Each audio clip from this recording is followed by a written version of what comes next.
आज बात करते हैं एक ऐसे यूके विश्वविद्यालय की जो अपने ग्रेजुएट्स को नौकरी की गारंटी देता है। बाहर जाकर पढ़ने का फैसला अक्सर इसी एक सवाल पर आकर रुक जाता है ना? सोचिए क्या हो अगर कोई यूनिवर्सिटी अपनी डिग्री पर इतनी कॉन्फिडेंट हो कि पैसे वापसी की guarantee they. The university of law अपने पोस्ट ग्रेजुएट बिजनेस स्टूडेंट्स को ठीक यही वादा करती है, जिसे वो कहते हैं एम्प्लॉयमेंट प्रॉमिस। मतलब अगर 9 महीने में जॉब नहीं मिली तो यूनिवर्सिटी आपकी फीस का कुछ हिस्सा वापस कर देगी। यूनिवर्सिटी इसे सिर्फ एक वादा नहीं बल्कि स्टूडेंट्स के लिए एक इंश्योरेंस पॉलिसी की तरह दिखती है। तो ये वादा असल में काम कैसे करता है? स्टूडेंट्स के पास 2 सीधे सीधे ऑप्शन होते हैं। लेकिन कोई यूनिवर्सिटी इतना बड़ा वादा आखिर कर कैसे सकती है?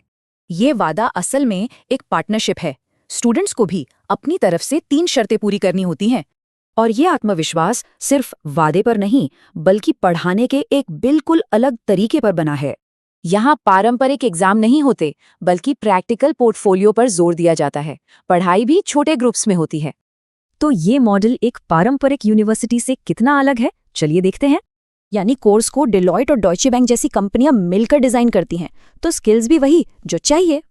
पढ़ाई के साथ साथ यूनिवर्सिटी यूके आने के पूरे सफर को आसान बनाने पर भी ध्यान देती है। पूरा प्रोसेस भी काफी सीधा है। पहले अप्लाई, फिर इंटरव्यू और उसे पास करने के बाद ही डिपॉजिट। ये 8,000 पाउंड्स का डिपॉजिट भी क्रेडिबिलिटी इंटरव्यू पास करने के बाद ही देना होता है। और कई स्टूडेंट्स के लिए तो इंग्लिश लैंग्वेज टेस्ट की भी जरूरत नहीं पड़ती, जिससे प्रोसेस और तेज हो जाता है। तो अब सवाल ये है कि इस पूरे मॉडल का आखिर नतीजा क्या है? इनके 95% पोस्ट ग्रेजुएट स्टूडेंट्स को हाई स्किल्ड जॉब्स में नौकरी मिलती है। ये एक बड़ा नंबर है। और इनके ग्रेजुएट्स 1 लाख से भी ज्यादा लोगों के ग्लोबल एल्यूमिनाई नेटवर्क का हिस्सा बन जाते हैं। इस नेटवर्क में लंदन के मेयर सादिक खान जैसे बड़े नाम भी शामिल हैं। तो क्या बाकी यूनिवर्सिटीज को भी अपने स्टूडेंट्स की सफलता की ऐसी ही गारंटी लेनी चाहिए?